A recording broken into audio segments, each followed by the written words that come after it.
আজ শুনবেন অষ্টবসু রহস্য। লেখক শ্রী ভিক্টর ঘোষ। জোছন বলল, বড়মা, তুমিও যেমন, এই তো একটা পচা হোগলা বনে ঘেরা পুকুর, তার আবার নাম, তাও হয় নাকি? দেখ বাবা, আর যা বলিস বল, আমাদের অক্ষয় দিঘিকে পুকুর বলবি নে কখনো। ওই দিঘি তো বাঁচিয়েছিল রে, নইলে দস্যুদের হাতে এ বংশ নির্বংশই হয়ে পড়েছিল প্রায়, জানিস সে কথা? তা ওদের ভগ্নপ্রায় বিশাল বাড়ির পিছন দিককার বনে জঙ্গলে ভরা ওই পুকুরটা নাকি দিঘিটা ঠিক কী করে ওদের বংশকে উদ্ধার করেছিল তা সত্যিই জানা ছিল না জোছনের। জানার কথাও নয় অবশ্য, কেই বা জানাবে তাকে।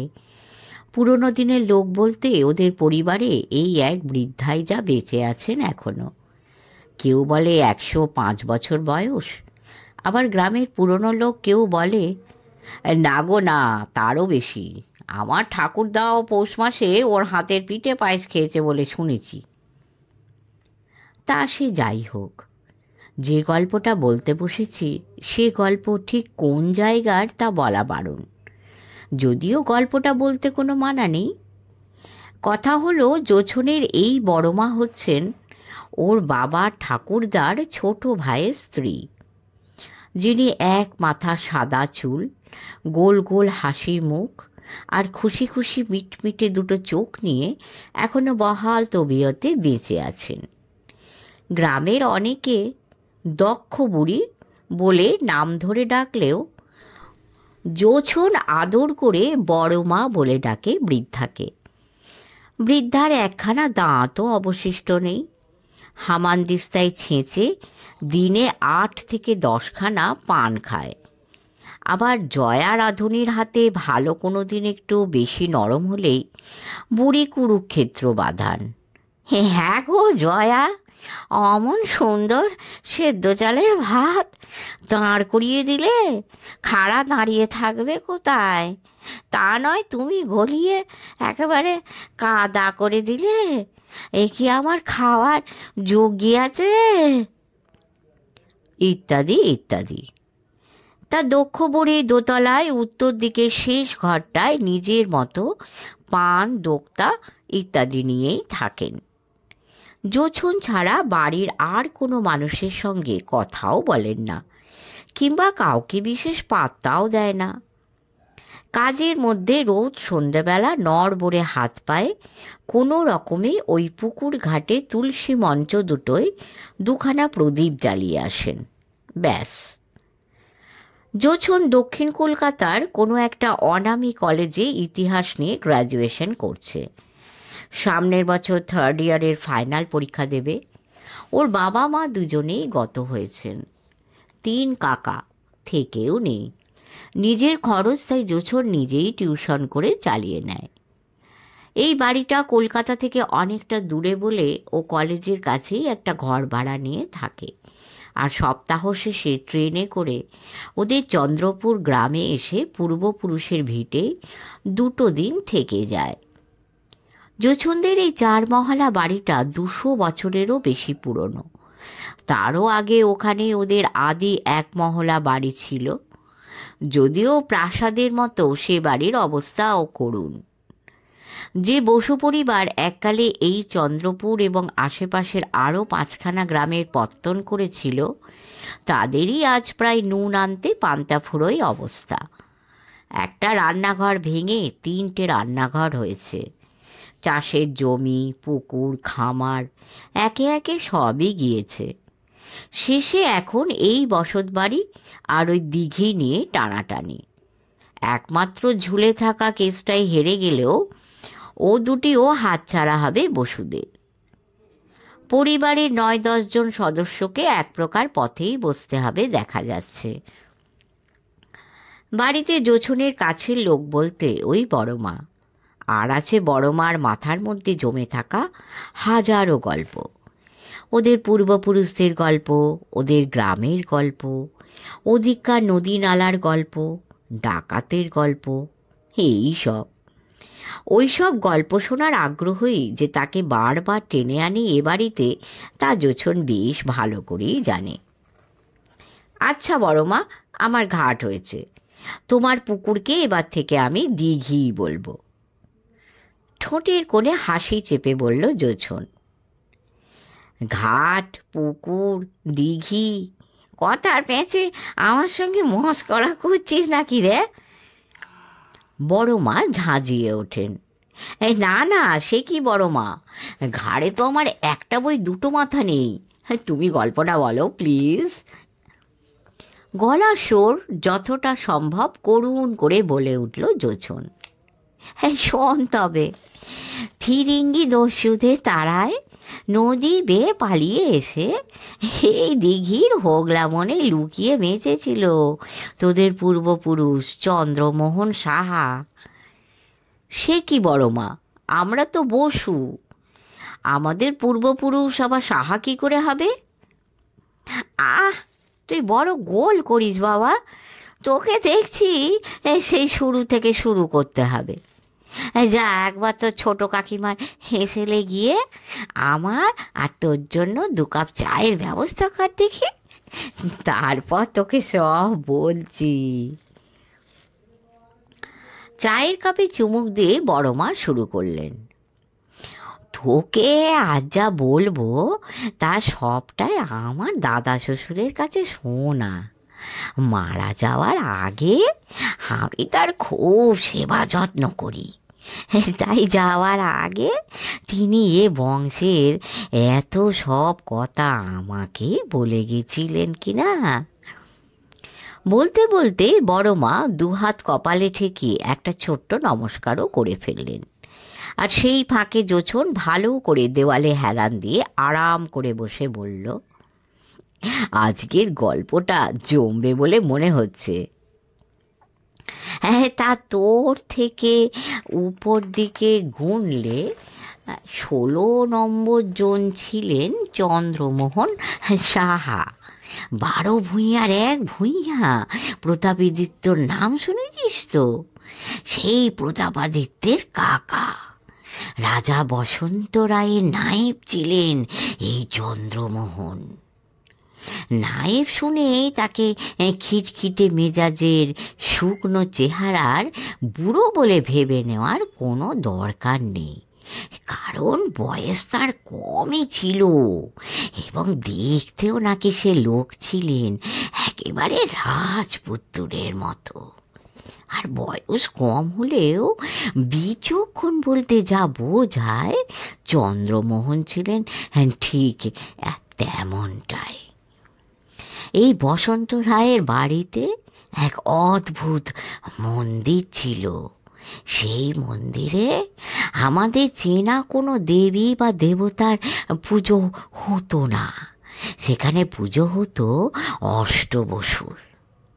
অদ্ভুত বলছি এই কারণে যে অষ্টবসুর আর কোনো মন্দির কোথাও কখনো ছিল বলে কেউ শোনেনি।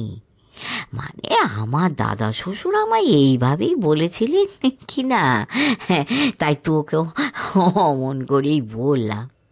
তা অষ্টবসুর কথা জানিস তো নাকি? না বড় মা, আমার জানা নেই। মাথা নেড়ে পড়ল জোছন। না না, কিরে, স্কুলে তোদের 1 চন্দ্র 2 পক্ষ, হাটে অষ্টবসু এসব শেখায়নি? ডাইনে বাঁয়ে নাড়ানো জোছনের মাথার দিকে তাকিয়ে বড় মা একটা দীর্ঘশ্বাস ফেলে বললেন, তা ভালো কথা। শোন, মহাভারত অনুযায়ী গঙ্গা আর রাজা শান্তনুর 8 ছেলে মেয়ে হয়। তারা তো সব শাপিত দেবতা ছিল। তা সেই 8 জন দেবতাই হলো অষ্টবসু। এবার শোন, বসন্ত রায় যে মন্দিরের কথা বলছিলাম সে মন্দিরকে অদ্ভুত বলার আরও একটা কারণ হচ্ছে, সেখানে আলাদা করে অষ্টবসুর কোনো মূর্তি ছিল না। যা ছিল তা হচ্ছে সোনার কারুকার্য করা 8খানা শ্বেত পাথরের স্তম্ভ বা থাম, যাদের গায়ে 8জন বসুর অবয়ব খোদাই করা। সে অপূর্ব সুন্দর থাম কে তৈরি করিয়েছিল বা কি করে সেসব রাজা বসন্ত রায়ের কাছে এসেছিল তা কেউ জানতো না। লোকে বলতো ওই অষ্টবসুর জন্যই বসন্ত রায়ের অত যশ, নাম, সম্পত্তি, সোনা দানা আর অত বাড়বাড়ন্ত। যদিও তার সম্পত্তির অনেকটাই আসলে ছিল প্রতাপাদিত্যর বাবার, তিনি বসন্ত রায় আর প্রতাপকে সব ভাগ টাগ করে দিয়ে যান। আর ওরাও দুজনে নিজ নিজ রাজ্যপাট নাকি জমিদারি বুঝে নিয়ে প্রজা শাসন করতে শুরু করেন। বসন্ত রায়ের জমিদারিটা ছিল ডায়মন্ড হারবার থেকে সুন্দরবনের দিকটায় ছড়ানো। তার সম্পত্তির ভাগাভাগি নিয়ে শুরু থেকে প্রতাপাদিত্যর রাগ। তার বাবার সম্পত্তি, জমিদারির ভাগ তার কাকা কেমন পাবে? সেই রাগ বাড়তে বাড়তে একদিন প্রতাপাদিত্য ছল করে কাকাকে ওই বজবজের ওদিকটায় ডেকে এনে তাকে খুন করলে। আর ঠিক সেই সময়ে দলছুট পর্তুগিজ বোমবেটেদের একদলকে নিয়ে বসন্ত রায়ের জমিদারিও আক্রমণ করালে। লোকে বলে অষ্টবসুর ওই থামগুলোর জন্যই নাকি প্রতাপাদিত্য ভাড়াটে বোমবেটেদের দিয়ে বসন্ত রায়ের রাজবাড়ি লুট করার ফোন দিয়ে এঁটেছিল। বসন্ত রায় নেই, ফিরিঙ্গি দস্যু আক্রমণ করেছে। লাঠি সড়কি নিয়ে কতক্ষণই বা তাদের ঠেকানো যাবে? পরিবারে সবাই মিলে ঠিক করলো আর সব কিছু যাই যাক, অষ্টবসুর থামগুলোকে এই ফিরিঙ্গিদের হাত থেকে বাঁচাতে হবে। প্রাণ যাই যাক, কিন্তু কুলদেবতাকে তো আর অপবিত্র হতে দেওয়া যায় না। তারা সবাই ধরে পড়ল চন্দ্রমোহনকে। নাহিব, তুমি পারবে, তোমার বয়স কম, গায়ে জোর আর মাথায় বুদ্ধি আছে। তুমি 6জন পাইক নিয়ে বড় 2টো ছিপ নৌকায় অষ্টবসুর থামগুলো তুলে রাজবাড়ির পিছনের গোপন নালা দিয়ে হলদি নদীতে গিয়ে পড়বে। তারপর নৌকা বেয়ে মোহনার উল্টো দিকে যাবে। যত তাড়াতাড়ি পারো। নিজের বুদ্ধিমতো যেখানে নিরাপদ বুঝবে সেখানেই নৌকো বাঁধবে। এতদূর বলে চা শেষ করে বড়মা স্টিলের পানের ডাব্বাখানা খুললেন। যোছন অধৈর্য হয়ে বলল, আরে এখনই তোমার পান না খেলেই নয় বড়মা, তারপর কি হলো বলো না। বড় মা ফোকলা মুখে শুধু একটু হেসে ধীরে সুস্থে ডাব্বা থেকে 2 আঙুলে করে হামানদিস্তায় ছেঁচে তুলে রাখা পান কিছুটা নিয়ে মুখে ফেলে চোখ বন্ধ করে বললেন, যে কথা সেই কাজ। চন্দ্রমোহন 6জন লেটেল নিয়ে গোলাগুলি, তলোয়ার আর লড়াইয়ের আওয়াজের মধ্যে মন্দিরের 8খানা থাম নৌকায় তুলে গোপন পথে গিয়ে পড়লেন হলদি নদীতে। কিন্তু তিনি তখনও জানতেন না পর্তুগিজ দস্যু কি জিনিস।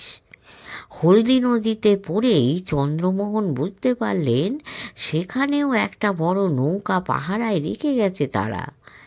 কোনো রকমে তাদের কাটিয়ে পালিয়ে চলল চন্দ্রমোহন। পিছনে তাড়া করে চললেন সেই পর্তুগিজ নৌকা। বসন্ত রায়ের সঙ্গে পাখি শিকার করতে 1-2বার হলদি নদীর এদিকে এই দিকের দিকে এসেছিলেন চন্দ্রমোহন। তাই তিনি জানতেন প্রকাণ্ড এই দিঘিটার কথা। আর এও জানত হোগলে বনে ঢাকা একটা সরু খাল দিয়ে এই দিঘি হলদি নদীর সঙ্গে জোড়া। হলদি নদী সেই খাল ধরে চন্দ্রমোহন নৌকা সোজা এনে দেখলেন এদিকে নদীর হোগলা বনের মাঝে। পর্তুগিজ নৌকাটা খালের মুখের খুব কাছাকাছি এসেও ঘন হোগলা বনের মধ্যে কোন দিকে যাবে বুঝে উঠতে না পেরে ফিরে গেল। 3টে গোটা দিন নৌকায় এই হোগলা বনের মধ্যে লুকিয়ে বসে থেকে 4র্থ দিন সকালে এই ঘাটে এসে নামলেন চন্দ্রমোহন। এদিক ওদিক ঘুরে দেখে তিনি বুঝলেন যে লুকিয়ে থাকার পক্ষে জায়গাটা চমৎকার। দিনে 2-3-এর মধ্যে দিঘির একদিকে জঙ্গল কিছুটা সাফ করিয়ে এখানেই থানা গাড়লেন চন্দ্রমোহন। কদিন পর খোঁজ করে জানা গেল দস্যুদের হাতে বসন্ত রায়ের পরিবারের সবাই হত হয়েছে, আর লুট করার মতো বিশেষ কিছু না পেয়ে ওরা রাজবাড়িও জ্বালিয়ে দিয়ে গেছে। আরও খবর এলো বসন্ত রায়ও নাকি খুন হয়েছেন প্রতাপাদিত্যর হাতে। জোছন বড়মার গল্পে বিভোর হয়ে হাতের কাপের একেবারে ঠান্ডা হয়ে যাওয়া চায়ে একটা চুমুক দিয়েই মুখখানা কুঁচকে বলল, তারপর গোপন কোথাও সেই অষ্টবসুর থামগুলো লুকিয়ে রেখে চন্দ্রমোহন তার সাহা পদবি ছেড়ে বসু পদবি নিয়ে এখানে থিতু হয়ে বসল। আগেই বলেছি সেই লোক দস্তুর মতো কাজের লোক ছিলেন। দিঘির এদিককার জঙ্গল পুরোপুরি পরিষ্কার করিয়ে একতলা একটা বাড়ি বানিয়ে এদিক সেদিক থেকে লোকজন এনে গোটা একটা গ্রাম বসিয়ে দিলেন কয়েক মাসের মধ্যে। গ্রামের নাম হলো চন্দ্রপুর। প্রথম থেকেই বুঝলি বাবা, এই দিঘিটাকে বড় মানতেন তিনি, তাই গ্রাম পত্তনের পরেই এই দিঘির নামকরণ হলো অক্ষয় দিঘি। চারদিক সংস্কার করা হলো, দিঘির চারধারে জঙ্গল কেটে নারকেল আর সুপুরি গাছ বসানো হলো, তার দুদিকে তুলসী মঞ্চ হলো, আর ঘাটের নাম রাখা হলো বসুন্ধরা। তারপর গাঁয়ে চাষবাস শুরু হলো। চন্দ্রমোহন বিয়ে তা করলেন, তার ছেলেপুলে হলো। ধীরে ধীরে চন্দ্রপুরের আশেপাশে আরও 5খানা গ্রাম বসানো হলো। তারপর বসু বংশের বাড়ন্ত দেখতে দেখতে চন্দ্রমোহন একদিন শান্তিতে চোখ বুঝলেন। কিন্তু কি? চোখ গোল গোল করে জিজ্ঞেস করলো জোছন। কিন্তু এত কিছুর মধ্যে সেই অষ্টবসুর 8খানা থামের কথাটা বাড়ির আর সবার অজানাই রয়ে গেল। অনেক পর এদিক সেদিক থেকে সে খবর জানাজানি হওয়ায় বাড়ির অনেকে খোঁড়াখুড়ি করলো, সব খোঁজাখুঁজি হলো, কিন্তু সে থামের নামগন্ধ কোথাও পাওয়া গেল না। বহু বছর পরে আমার দাদা শ্বশুর কথাটা জেনেছিলেন সেই 6 লেটেরই কারো বংশের কোনো লোকের কাছ থেকে।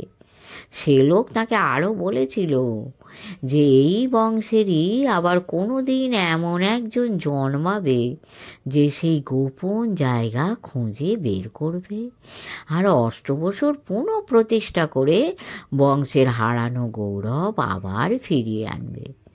এ কথা নাকি তাদের পূর্বপুরুষেরা বলা বলি করতেন। তা দেখ বাবা, তুই সেই লোক কি না? কি যে বলো বড় মা, বলে জোছন দুহাত তুলে আড়মোড়া ভাঙল। একটা দীর্ঘশ্বাস ফেলে বড় মা বলল, তোর বাবা জ্যাঠা কাকারা তো কেউ এত কথা জানলই না, জানার চেষ্টাই করলো না কোনো দিন। সবাই আমায় একটা ফালতু লোক ভাবত। তুই ভালোবাসিস বসে দুদণ্ড কথা কোস, তাই তোকে এ বংশের সব গোপন কথা জানিয়ে গেলাম। আমি আর কদিন আছি বল? জোছনের গলা হঠাৎ বুঝে এলো, বুকে জড়িয়ে ধরে বলল, দূর, তুমি কোথায় যাবে? আর তোমায় যেতেই বা দিচ্ছে কে?